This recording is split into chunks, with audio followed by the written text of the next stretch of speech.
કેમ પાલટે આવો ભાઈ. જો તારો ભાઈ નવો આઈફોન લાવ્યો. અરે વાહ, કેટલામાં લીધું? 1,20,000. આવડો મોંઘો ફોન. હા હા, આઈફોન તો મોંઘું જ હોય ને. મારો તો 1.5 લાખનો છે. હા ભાઈ, પણ હપ્તે ઉપર લીધો છે. પણ તું તો યાર 15,000ની નોકરી કરે તો તને આટલો મોંઘો ફોન નહોતો લેવો. હા, પણ રાહુલની પાસે હતો એટલા માટે મને પણ શોખ થયો, એટલા માટે લઈ લીધું.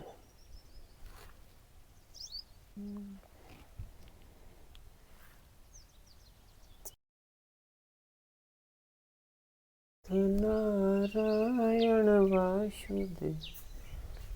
કેમ ભાઈ યાર, તારું મૂડ નથી લાગતું? હા યાર, આજ મૂડ નથી. હા, એવું શું થયું વળી?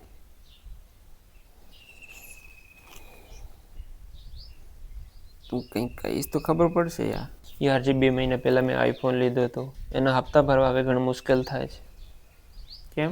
કેમ શું યાર, તને તો બધી ખબર છે કે ઘરના કમાવાવાળા હું એકલો અને ઉપરથી ઘરની બધી જવાબદારી મારા ઉપરથી આના હપ્તા. યાર ખોટું ન લગાડે તો વાત કહું. હા કે ને. રાહુલ તો અમીર બાપનો દીકરો છે, ઉપરથી કંઈ કમાવતો પણ નથી.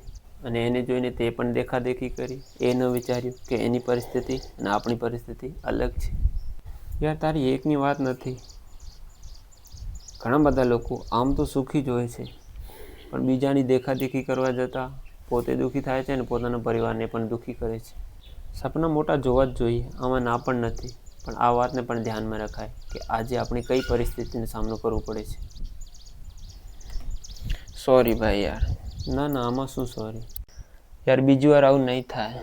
હા, અને મિત્રો પણ એવા રખાય જે સારી સલાહ આપે, ના કે એવા જે પોતાની પરિસ્થિતિને અનુકૂળ સલાહ આપે.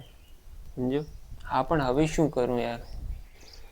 અરે ચિંતા ન કર, મારી સેવિંગ એકાઉન્ટમાં પૈસા પડ્યા છે જે હાલમાં મને જરૂર નથી. હાલ આપણે કાઢી આવીએ. ઠીક.